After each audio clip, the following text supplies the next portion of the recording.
কোনো মূর্তি কখনো ফসল ভরা মাঠ নিয়ে আসতে পারে? কোনো মূর্তি কখনো কোনো মানব জাতির ভাগ্য পরিবর্তন করতে পারে? আমাদের ভাগ্য পরিবর্তন করে কে?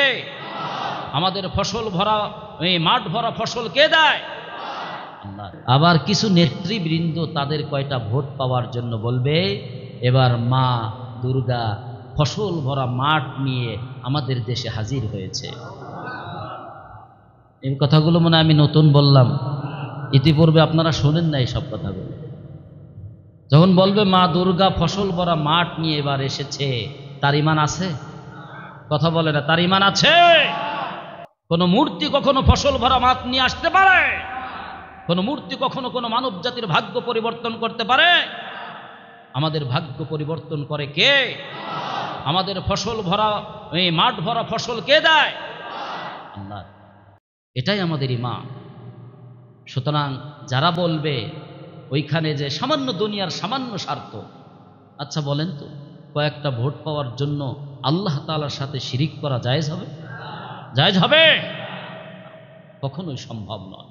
সেখানে যে তারা এই ধরনের কথা বলবে আর এই সব পাগল পাড়া মুসলমানরা ওই সকল নেতাদের সুরেই মিলবা, কি চমৎকার ভাষণ দিয়েছে আমার নেতা, এরকমের নেতা পাবো কোথায়? পাগল হয়ে যায়, ঠিক কিনা বলে? নেতাও যেখানে কর্মীরাও সেখানে, এইটাই চিরন্তন সত্য কথা, ঠিক কিনা বলে? সূরা ইব্রাহিমে আসছে কিয়ামতের কঠিন ময়দানে নেতারা কর্মীরা বলবে আমরা তো এখন বিপদে, তাহলে নেতারে ডাকো।